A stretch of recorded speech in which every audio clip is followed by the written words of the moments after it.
tous, on se retrouve aujourd'hui pour un nouvel épisode de ma série intitulée Une vidéo avec. Je vous rappelle le principe, dans ces vidéos, je vous présente un ou une jeune diplômée qui va vous parler de son parcours académique et professionnel. Les disclaimers sont toujours les mêmes. Premièrement, les interviews ont été réalisées à distance, donc il se peut que la qualité du son ou de l'image soit parfois brouillée. Deuxième chose, les interviewés partagent avec nous leur vision personnelle sur des questions bien précises.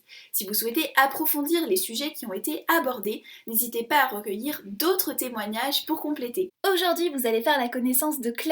Elle a 28 ans et elle est chargée de projet RSE à Paris. Est-ce que tu peux te présenter? Donc, je m'appelle Claire Dargaud, j'ai 28 ans et je suis chef de projet RSE. RSE, c'est responsabilité sociétale des entreprises. Est-ce que tu peux nous présenter ton parcours d'études depuis le bac? Alors, j'ai fait un bac ES et ensuite j'ai intégré une classe préparatoire commerciale option économique. J'ai fait 2 ans et ensuite j'ai intégré une école de commerce qui est située à Rouen qui s'appelle Neoma Business School. Et du coup, comment tu as été amenée à faire ce parcours? J'ai fait d'abord des concours pour intégrer une école post-bac. Et après réflexion, je me suis dit que finalement, le cadre de la classe préparatoire, que pas beaucoup de monde connaissent, est assez cool parce qu'en fait, c'est très challengeant. C'est dans un petit groupe d'élèves, donc on est quand même assez suivi comparé à la fac où on peut être une promo de 400.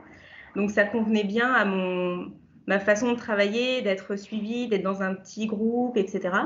Et puis aussi, j'avais envie de me challenger et de voir si j'étais capable de faire une prépa parce que c'est quand même 2 ans très intenses de cours qui sont quand même très théoriques. Et en fait, l'école de commerce, c'est essentiellement parce que je voulais parler en anglais et en espagnol, que je voulais des études généralistes parce que j'avais vraiment pas de métier précis en tête.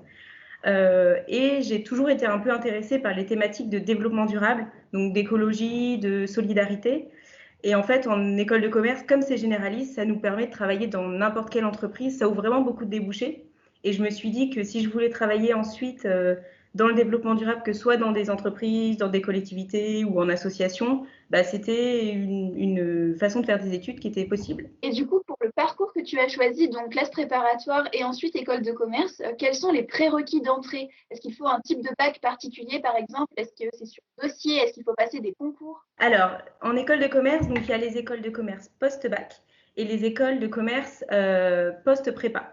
Il y a certaines écoles de commerce qui ont un peu des deux. Pour entrer en école de commerce, on peut faire des concours juste après le bac, donc on les prépare au mois d'avril, on passe des concours, on fait des oraux et ensuite on est admis. N'importe quel bac permet d'arriver à cette filière. Il y a certaines écoles de commerce, c'est ce que j'ai fait, qui recrutent post-prépa. À la fin des 2 années, on a un concours. Et il y a une troisième option, c'est l'intégration suite à des années de fac.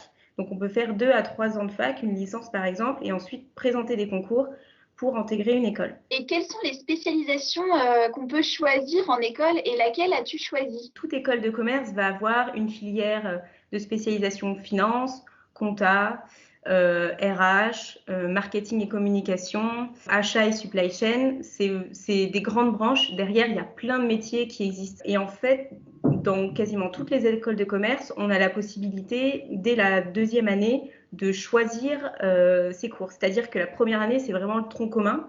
On a de la finance, de la compta, de la com, des RH. C'est vraiment pour avoir les bases de ce qui se passe en entreprise et quels sont les métiers.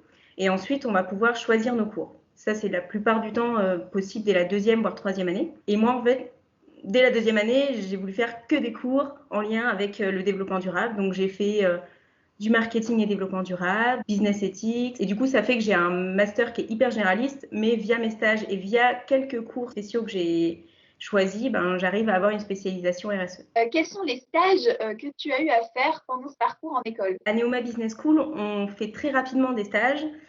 C'est honnêtement la partie la plus intéressante de l'école de commerce, c'est de pouvoir être rapidement en entreprise pour voir ce qui va nous intéresser comme métier. J'ai fait mon premier stage chez Edenred France, donc un stage en RSE. J'étais au sein d'une direction RH et je faisais de la communication interne et de la RSE. Ensuite, j'ai fait une année de césure. Moi, j'ai décidé de faire 2 stages de 6 mois. Donc le premier dans une filiale du groupe Casino, pareil en RSE. Et le deuxième, dans un cabinet de conseil en bien-être au travail. Du coup, après ton diplôme, tu as décidé de t'orienter vers la RSE, donc la responsabilité sociétale des entreprises. Est-ce que tu peux nous en dire un petit peu plus sur ce métier? Le métier que je fais, c'est chef de projet RSE. En fait, c'est appliquer les principes du développement durable dans l'entreprise. Tout ça, c'est des grands mots théoriques pour simplement dire qu'une entreprise, elle a une responsabilité vis-à-vis de la société civile et qu'elle doit faire des produits plus responsables, plus écologiques, gérer ses déchets de manière davantage responsable, être tout à fait transparente auprès de l'ensemble de ses clients, de ses actionnaires, mettre en place des partenariats solidaires avec des associations, par exemple. On entend beaucoup parler des grands groupes du CAC 40 qui ont des grosses politiques RSE bien ficelées.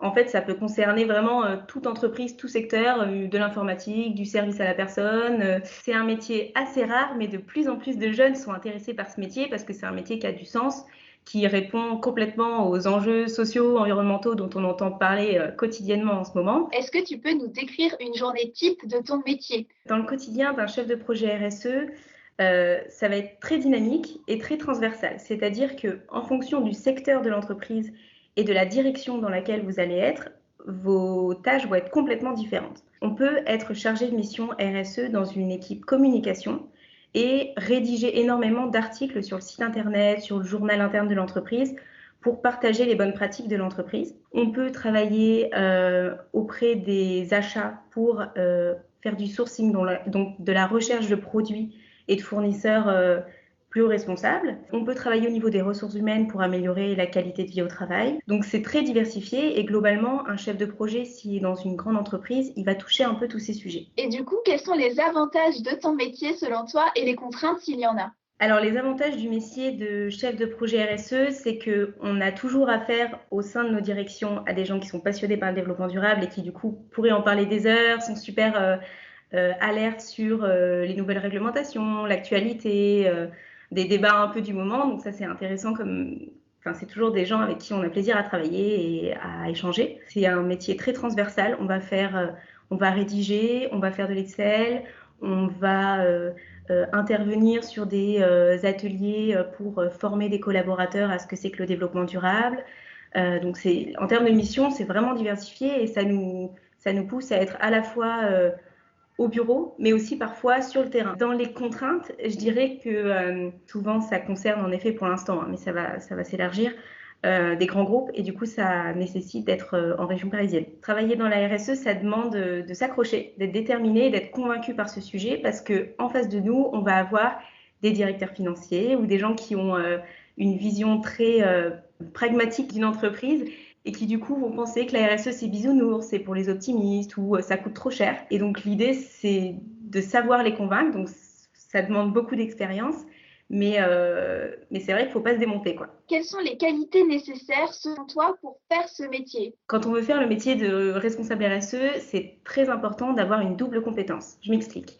Il y a de plus en plus de personnes qui connaissent un petit peu ce que c'est que le développement durable, ils sont capables d'en parler.